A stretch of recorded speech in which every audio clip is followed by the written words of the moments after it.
Glória a Deus. Glória a Deus. Meus queridos irmãos, abra sua Bíblia, livro de 2 Crônicas, capítulo 7, versículo 12. Versículo 11. Livro de 2 Crônicas, capítulo 7, versículo 11. Deus já se manifestou nessa casa, nós já ouvimos a sua voz, chegou a hora da gente ouvir a sua palavra, aquilo que Ele tem a falar ao nosso coração. Quantos acharam, digo amém? Amém. Livro de 2 Crônicas, capítulo 7, versículo 11 a seguir, assim diz a palavra do Senhor. Assim Salomão terminou a casa de Yahvé e o palácio real. Realizou com êxito tudo quanto havia projetado fazer no templo do Senhor, bem como em seu próprio palácio. Então aconteceu que o Senhor apareceu a Salomão durante a noite e lhe declarou: Eis que ouvi a tua oração e escolhi este lugar para mim como casa de sacrifício. Aleluia. Se eu fechar os céus para que não derrame a chuva, ou ainda se ordenar aos gafanhotos que devorem a terra, ou mesmo enviar praga sobre a minha própria gente, e se o meu povo, que se chama pelo meu nome, se humilhar, orar e buscar a minha face, e se afastar dos seus maus caminhos do céu, o ouvirei, perdoarei o seu pecado e seus erros, e curarei a sua terra. Obrigado, Jesus. Meus queridos irmãos, tratando-se de um texto muito conhecido, pregado por muitos, acho que um dos textos mais conhecidos da Bíblia, que fala acerca de Deus mudar a sorte do seu povo. E fala sobre Deus mudar a sorte do seu povo quando esse povo decidir buscar a sua presença. Mas antes mesmo de falar e pontuar aquilo que Deus quis ministrar no meu coração, está ministrando nesse momento, eu quero começar esboçando o início desse texto. E o início desse texto mais completo e enfático está no livro de 1 Reis, capítulo 1, onde nós vamos perceber que Davi já está na sua fase avançada. Nós vamos perceber que Davi chegou em sua velhice e é necessário haver outro rei para continuar governando a nação quando um rei já está nos seus últimos momentos. Preciso lembrar aos irmãos que Davi é aquele que esteve lado a lado com Deus, que buscou de fato entender o que era viver o chamado da parte de Deus. Davi é aquele que quando entoava hinos, ele queria oferecer de fato um coração aberto, uma alma rasgada ao Senhor, dizendo: Senhor, eu posso não ser ninguém, mas quando eu entoar louvores a Ti, eu preciso que esses louvores chegue até o Teu sublime trono. Davi, irmãos, é alguém que entende que embora a dificuldade ela exista, é necessário continuar caminhando. Sim, pastor Aldemir, é necessário continuar caminhando quando o cenário não é favorável. É necessário continuar caminhando quando as portas se fecham. Sim, eu não vim pregar só uma palavra de vitória, eu vim dizer que quando a porta se fecha, não é que Deus não está no cenário.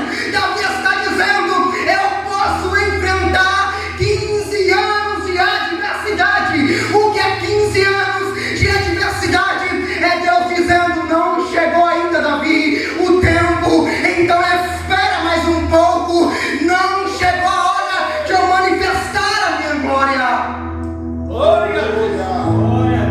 Vamos perceber que no capítulo 1 de 1 Reis, como eu quis enfatizar, Davi agora ele está velho e é necessário que haja uma sucessão. Outros reis precisam governar, e há uma promessa na qual Deus dá a Davi, dizendo: olha, não faltará sucessor da tua descendência. Eu imagino Davi agora entendendo: olha, mas Senhor, eu preparei tudo, eu busquei tesouro para esse ambiente, eu quisera ter construído o teu tabernáculo, o teu templo, lugar da tua habitação, mas quando meu coração se inclinou para isso, o Senhor bradou e disse: olha, esse momento não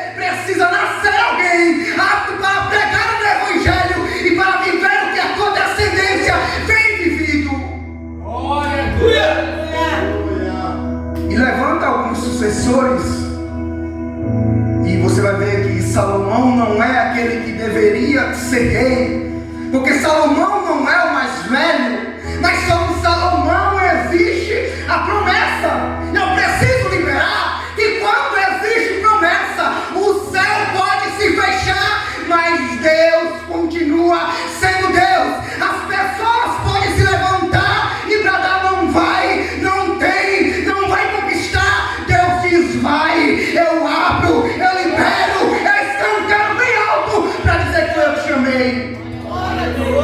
Então talvez você chegou aqui desacreditado: a minha promessa não vai se cumprir. Estamos falando de um jovem novo para ser rei. Aleluia! Aleluia! E a Bíblia vai dizer que Adonias se levanta para ser o rei daquele povo. E ele próprio se intitula, porque ele chama pessoas para dizer: olha, eu mereço ser rei, porque eu sou um dos mais velhos. E mais velho que ele ainda tinha 3. Ele vai dizer: mas eu mereço. Sabe o que Deus quer dizer? Olha, sabe o que Deus está liberando? É que tem gente que quer se colocar no lugar, na hora errada, no momento errado, e dessa maneira com Deus não funciona. Eu vim com a palavra, eu preciso liberar. Deus tem a hora certa, o momento certo de abençoar o seu povo. Aleluia! Adonias se levanta: olha, eu sou rei, eu mereço ser rei, eu também sou da linhagem, embora ele não fosse filho de Betseba. Nós vamos entender aqui que a promessa não é para Adonias. Você vai perceber que agora Salomão ele chega, e o cenário que Salomão pega é favorável, porque Davi foi um homem de guerra.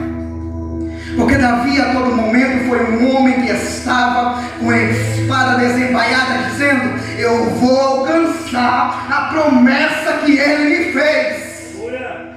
Então todo o esforço de Davi se baseia em preparar o reinado para o seu filho. Deixa eu liberar uma palavra para os pais. Todo o esforço diante do Evangelho de Cristo vai gerar um momento onde Deus vai se revelar para a tua descendência que virá após você, e nada disso será em vão. Salomão está diante de um reino pronto, e ele começa a estabelecer, e Deus se revela a ele, porque se Deus se revelou com Davi, e Salomão tem a promessa, Deus também vai se revelar com Salomão. E Deus se revelando com Salomão, nós bem conhecemos, e vai dizer: olha, escolhe o que quer. Eu imagino Salomão agora nadando diante da presença de Deus em tudo que ele poderia adquirir. Ele vai pedir: olha, dai-me sabedoria, dai-me conhecimento para julgar a causa do teu povo este numeroso. E Deus concede.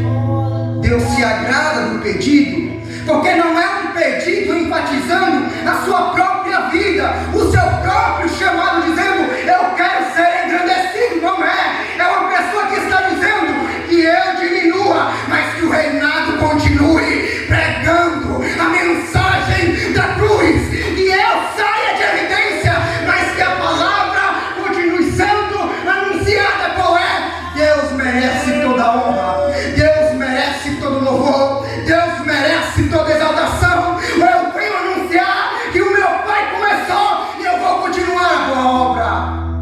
Glória a Deus. Pois bem, Salomão, consagrado rei, pede a Deus sabedoria. Salomão, irmãos, busca a presença de Deus para o seu reinado. Vamos entender que ele busca, ele decide buscar a Arca da Aliança para Jerusalém. Ele traz a Arca da Aliança para Jerusalém, mas ele precisa construir e fazer a promessa do seu pai tornar-se realidade. Então ele decide construir o palácio, ele decide construir também o templo do Senhor. Só que o que me chama mais atenção mistério de Salomão é que você vai ver que reis governaram a nação, e quando era necessário buscar a face do Senhor, pastor Valdemir, eles buscavam um sacerdote. Mas eu vejo um Salomão que tem intimidade do alto.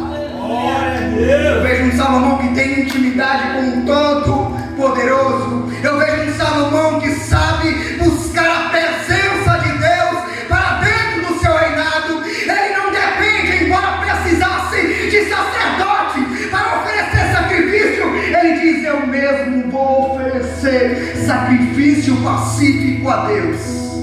Glória a Deus. Ele decide construir.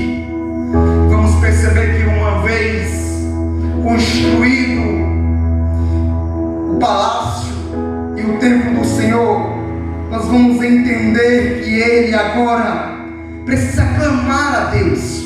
Por quê? Porque todo o templo feito, construído, ele precisa ter a habitação, ele precisa ser a habitação do Todo-Poderoso. Para você estar nesse templo, sendo edificado pela palavra do Senhor, existe uma palavra pregada bem aí embaixo, dizendo: esse lugar é um lugar voltado para a adoração daquele que é digno de toda a honra. Então Salomão busca a presença. E uma vez ele trazendo a arca, e a arca já está no seu reinado, Salomão agora vai fazer uma oração. A oração poderia ser de um sacerdote, a oração poderia ser de alguém que poderia oferecer sacrifício a Deus, mas eu quis fazer menção que Salomão é a pessoa que quer ter ligação com Deus. E lá vai a palavra: quem quer ter ligação com Deus sabe que ainda existe a oração, que é o caminho direto, a porta aberta, a porta que conduz a Ele. Glória a Deus. E Ele vai oferecer uma oração. E essa oração, ele está com os braços estendidos para aquele templo. E ele vai declarar: olha, Senhor, ouve a minha oração. Todas as vezes que eu orar voltado para esse lugar, Senhor, ouve a minha oração. Todas as vezes que eu estiver numa batalha, e quando o inimigo já estiver dominando o teu povo, que se virá para esse lugar, o Senhor haja de misericórdia. Aí ele vai dizer: Senhor, olha para esse lugar. Quando um pecador se arrepender, se virar para esse lugar e dizer que está arrependido, o Senhor precisa ouvir o seu povo. Não é uma oração de um sacerdote, é a oração de um rei que precisa da presença para governar o povo. Glória a Deus. Ô Senhor, que os teus olhos estejam observando dia e noite esse tempo, contemplando este lugar, do qual afirmaste: meu nome estará presente lá. Ouve, portanto, o rogo que o teu servo fizer voltado na direção deste lugar. Sabe o que eu entendo? É que nessa passagem está o exemplo claro da importância que tem vir à casa do Senhor, porque ele estabelece aquele lugar e ele dá ênfase dizendo: olha, tudo quanto for estabelecido nesse lugar, o Senhor precisa ouvir. Então, embora o Senhor te ouça no teu quarto, embora o Senhor te ouça na tua cozinha, embora o Senhor te ouça onde você estiver, esse lugar tem a palavra, tem a promessa. Esse lugar está estabelecido sobre a palavra que Deus utilizou Salomão para dizer: quando alguém orar voltado para esse lugar, o Senhor vai ouvir. Glória a Deus.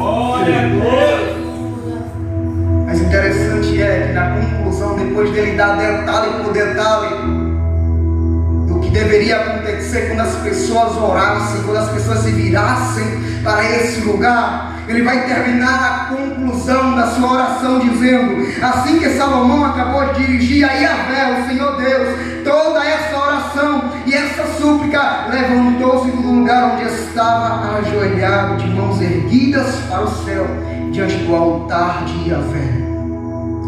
Ele está dizendo com as mãos erguidas: Senhor, abençoa esse povo. Senhor, não sou eu, o povo é teu. Quando esse povo estiver reunido, abençoa esse povo. Então não é o pastor que faz o culto, então não é o levita que entoa bonito, é porque existe uma palavra dizendo: aqui existe a presença de Yahvé.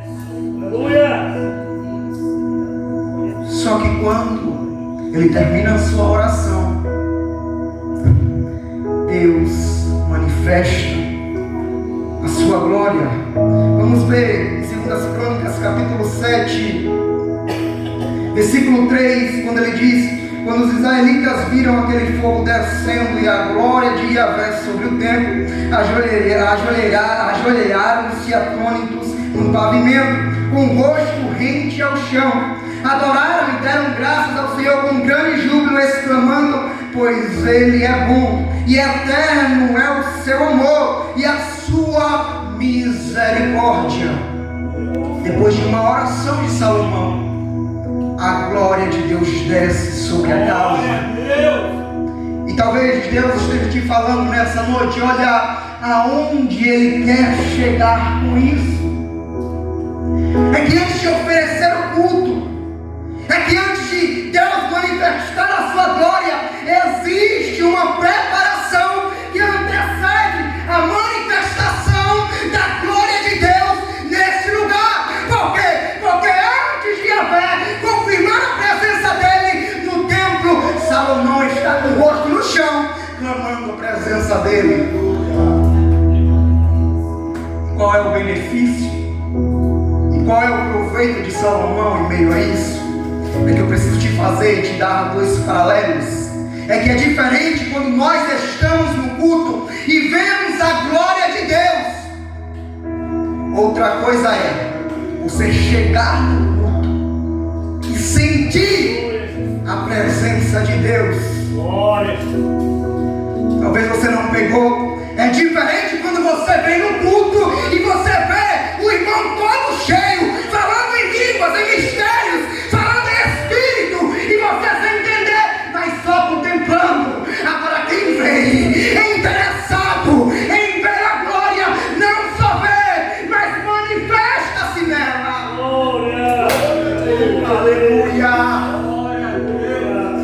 Então meu conselho é: não venha para cá querer ver a manifestação de Deus em outra pessoa. Diga para ele: manifesta-se a mim, mostra-me a mim que o Senhor é bom e eterno é a tua misericórdia. Glória a Deus. Oh, aleluia. Glória. Daí nós percebemos, irmãos, que eles estão diante de uma festa. A festa dura 7 dias, porque é a festa em gratidão ao que Deus realizou. Deus manifestou sua glória. Deus está sendo exaltado através daquele templo construído. O povo está reunido. Só que depois de 7 dias, no oitavo dia de agradecimento, aquele povo está voltando para casa. E algumas pessoas voltaram para casa, até contemplaram a glória, mas não levaram a cura para o seu lar. Deixa eu falar isso aqui. Tem gente que foi à festa, mas não foi impactado pela festa. Aleluia. Tem gente que até viu fulano, ciclano, cheio da presença, mas isso não mudou nada. Por quê? Porque ele foi e voltou vazio. Mas quem vai para a festa dizendo: Meu Deus. pode ser hoje a minha única oportunidade. Talvez amanhã, aleluia, talvez amanhã eu não esteja aqui. Talvez na próxima festa eu não possa vir. Então eu quero louvar hoje. Então eu quero agradecer hoje. Então eu quero que Ele manifeste a glória dele na minha vida, na minha família hoje. Aleluia.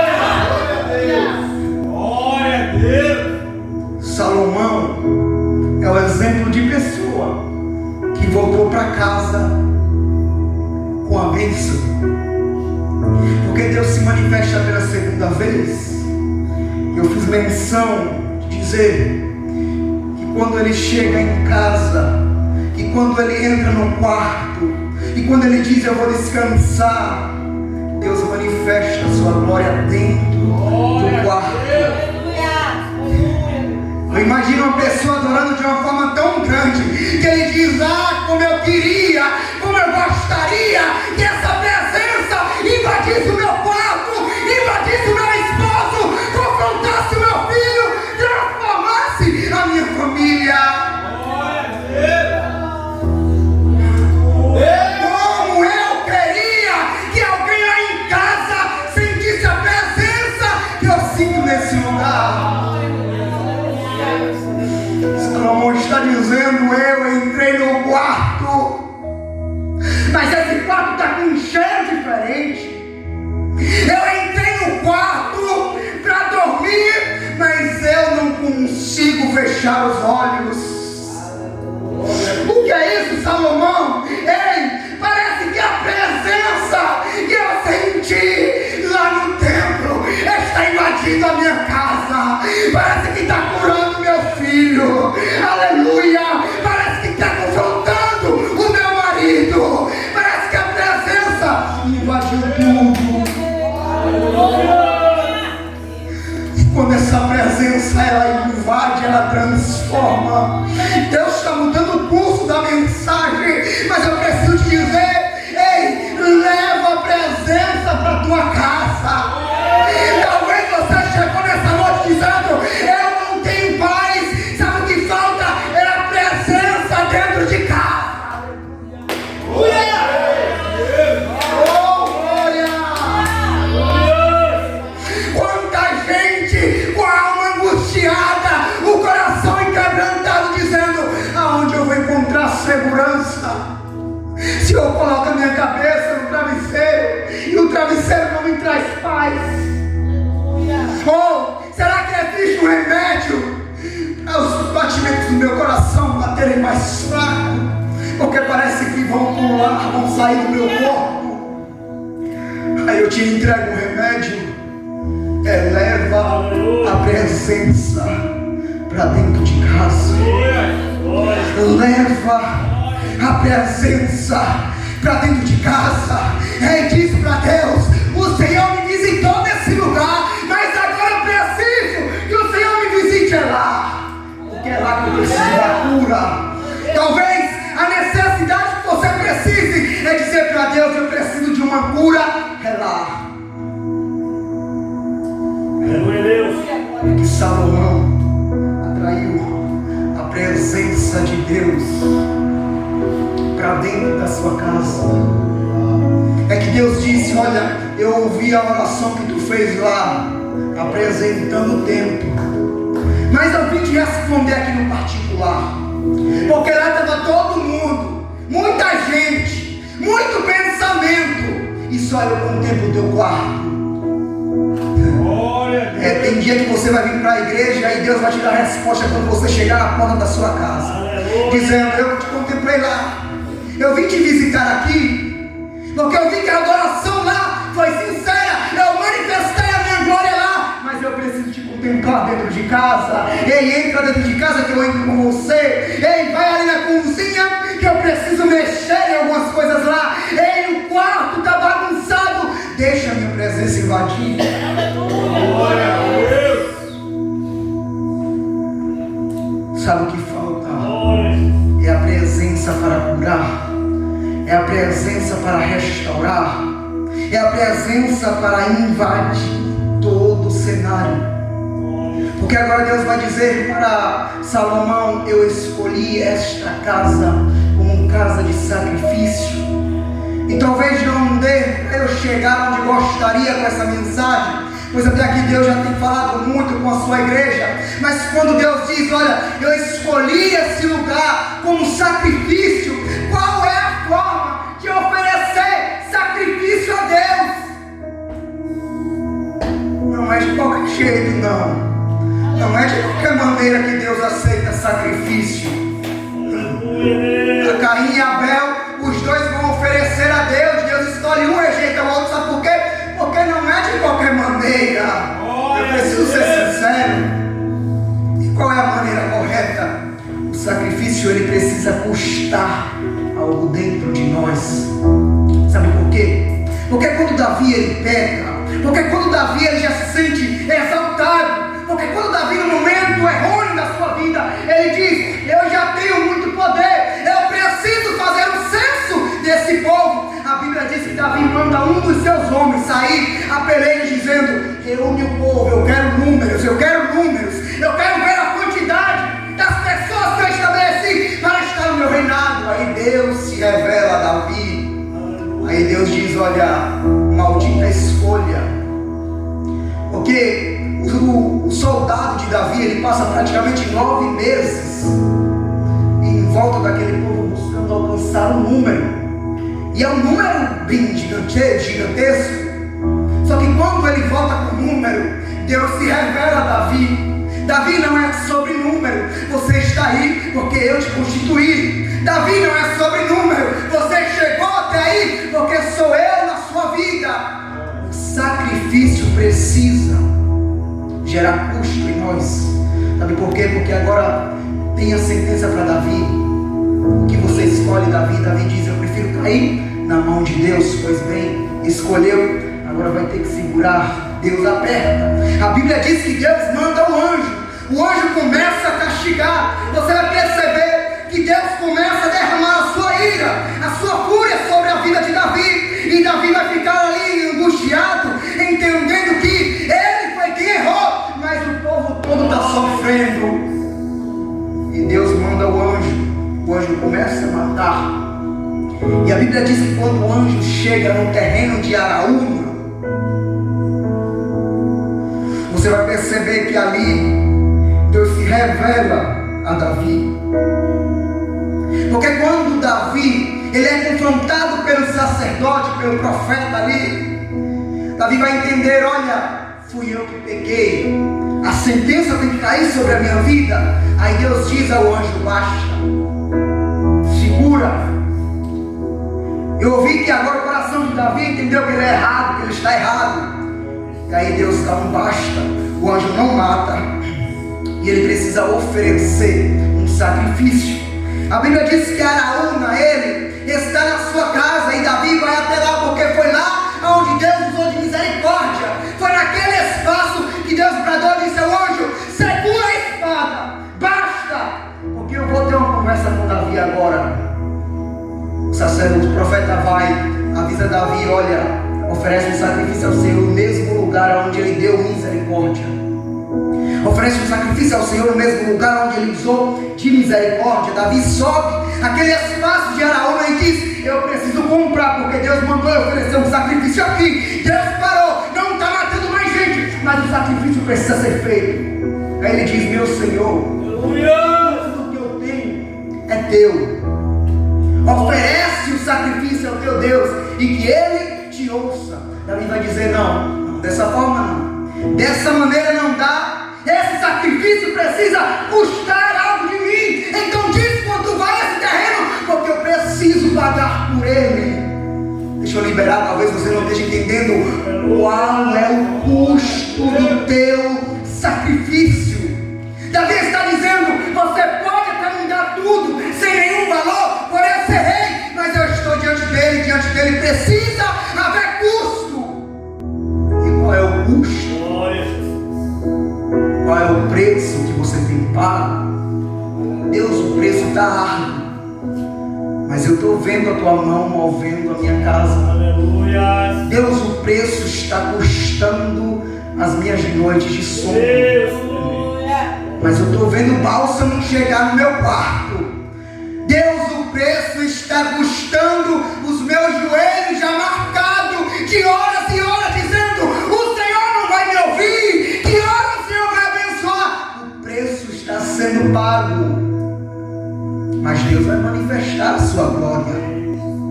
Deus vai se revelar nesse cenário, porque Deus usou de misericórdia para Davi. Você percebe que todo o cenário bíblico é necessário pagar um preço para esse sacrifício subir como um cheiro suave, de aroma agradável ao Senhor. Por quê? Eu já termino sacrifício que Abraão dá a Deus, Deus diz: olha, tu ama muito o teu filho, né? É nítido o teu amor, mas pega ele e sobe para o lugar que eu vou te direcionar. Eu vou te fazer grande, mas eu preciso entender até onde chega o teu sacrifício a mim. Se o teu sacrifício disser: é o meu único filho, eu não vou te oferecer, então basta, eu não quero, você não serve, eu paro aqui a promessa. Porque o sacrifício precisa ter custo, mas ele diz: é o meu único filho. Ei, prepara, de manhã a gente tem uma viagem. Prepara os moços, a gente vai numa viagem. Meu pai, que viagem é essa? A gente vai acontecer. Ei, prepara. A gente tem uma viagem para ir. Essa viagem vai custar as minhas lágrimas. Essa viagem vai custar as minhas noites que eu clamei, dizendo: Senhor, muda a minha sorte. Só que quando chega no momento de oferecer, e que Deus entende que Ele entregou, dizendo: é o meu único filho, mas eu estou dando, porque é o Senhor que me concedeu ele. Deus diz: basta, eu já contemplei, o sacrifício está completo. Ei, eu coloco o cordeiro no lugar do teu filho e volta com ele. Glória a Deus. Então a palavra que eu deixo para você nessa noite é: qual o sacrifício você oferecerá a Deus para Ele manifestar a sua glória? Deus te diz mais uma vez: qual o sacrifício que você entregará a Deus para Ele mover o cenário em teu favor? Sabe por quê? Porque o sacrifício precisa subir com um cheiro suave e aroma agradável a Deus. É Deus contemplando do céu: eu entendi, o sacrifício foi aceito, eu estou mandando anjos em teu favor.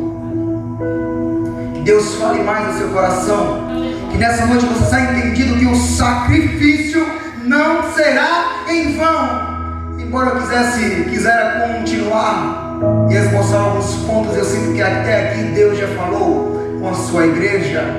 Mas se você sair daqui entendendo: eu preciso sacrificar algo diante de Deus, aí sim Ele vai te contemplar aqui, Ele vai te visitar na tua casa. Ah, o pastor está dizendo: não, a palavra está se cumprindo. Ele vai visitar a tua casa, vai sondar o teu quarto, vai fazer um mover sobrenatural quando o sacrifício subir e Ele se agradar desse sacrifício. Que Deus fale mais no seu coração, que Deus ilumine a sua caminhada e que você entenda que é necessário pagar o preço para ver a manifestação da glória de Deus. Deus abençoe a todos em nome de Jesus.